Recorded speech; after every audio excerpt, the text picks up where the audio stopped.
Hello everyone, welcome to our channel Aksa tiny things. ఈ video వచ్చేసరికి అరకుకు సంబంధించింది. ఇక్కడ మేము అరకులో ట్రైబల్ మ్యూజియంకి అయితే వెళ్ళాము. ఫస్ట్ స్టార్టింగ్ ఎంట్రన్స్లో అయితే మనకి ఈ విధంగా కనిపిస్తుంది. ఫస్ట్ దీనికి కూడా లోపలికి ఎంటర్ అవ్వడానికి ఎంట్రన్స్ టికెట్ అనేది తీసుకోవాలి.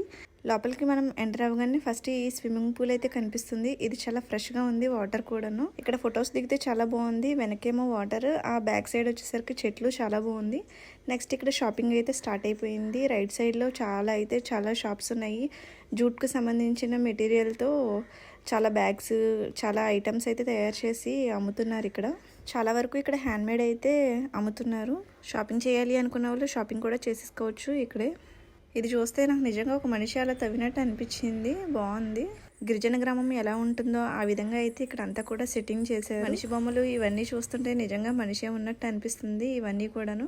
ఈ బుల్లక్ కట్ కూడా ఉంది ఇక్కడ, చాలా బాగుంది. కొన్ని గేమ్స్ ఆడుకోవడానికి ఇలాంటి బెలూన్స్ ఇలాంటివి కూడా అక్కడ పెట్టడం అయితే జరిగింది. మనకి ఎటు చూసినా కూడా మన చుట్టూతో చెట్లే కనిపిస్తున్నాయి. నేచర్ అంతా కూడా బాగుంది ఇక్కడ, అసలు అంతా గ్రీనరీగా ఉంది. ఇక ఇదైతే చాలా మందికి తెలుసు అనమాట. ఇక్కడ చాలా మంది మధ్యలో నుంచొని ఫొటోస్ అయితే దిగుతూ ఉంటారు, కానీ ఇప్పుడైతే అది క్లోజ్ చేశారు. నెక్స్ట్ ఇది లోపలికి మేము ఇలా వచ్చిన తర్వాత ఈ మిల్లెట్స్ ఇవన్నీ కూడా ఎగ్జిబిట్ చేసి ఉంది. ఇవి చాలా మందికి తెలీదు, వీటి పేర్లు కూడా మనకు తెలీదు. అయితే ఇక్కడ ఇవన్నీ కూడాను అన్నీ తెలియాలి అనే విధంగా ఇక్కడైతే ఎగ్జిబిట్ చేయడం అయితే జరిగింది. ఈ మిల్లెట్స్ ఇవన్నీ తింటే ఆరోగ్యానికి కూడా చాలా మంచిదంట. ఇప్పుడు చాలా మంది ఇవి యూజ్ చేయడం అయితే మొదలు పెట్టారు. చాలా రకాలైతే ఉన్నాయి ఇక్కడ చూడండి. ఇది అయితే పెట్టారు. ఎరువులు వాడకుండా అయితే ఇవన్నీ కూడా పండించారంట.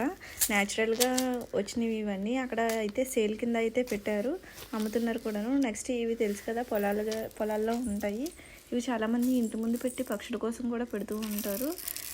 దింసా డ్యాన్స్ గురించి కూడా కొంచెం ఎగ్జిబిట్ అయ్యేలాగా అక్కడైతే పెట్టడం జరిగింది. గ్రామాల్లో ఎలా అయితే ఉంటారో ఆ విధంగా అయితే సెట్ చేస్తారు. మొత్తం అంతా కూడా పల్లెటూరు వాతావరణం, చాలా బాగుంది. ఇక్కడ ఎటువంటి పొల్యూషన్ కానీ ఏమీ ఉండేది కాదు. ఆ విధంగానే ఇక్కడైతే సెట్ చేశారు. అన్ని పురాతన కాలం లాంటి వస్తువులు అవన్నీ కూడా ఇక్కడ ఎగ్జిబిట్ అయితే చేయడం జరిగింది.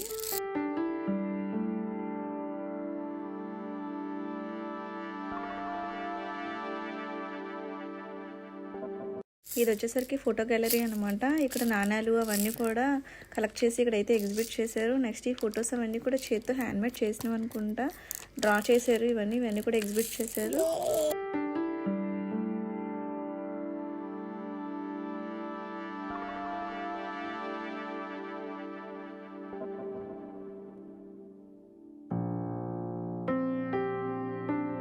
ఆదివాసీలు ఎలా ఉండేవారు, గ్రామాల్లో వాళ్ళ పనులు ఏంటి, ఏం చేసేవారు, ఉదయం లేచిన దగ్గర నుంచి ఇంట్లో ఆడవాళ్ళు ఏంటి, మగవాళ్ళు పిల్లలు ఏం చేస్తారు ఏంటి అని అదంతా కూడా కనిపించేలా మనకి ఈ విధంగా అయితే అక్కడ ఎగ్జిబిట్ చేసి అయితే ఉంది.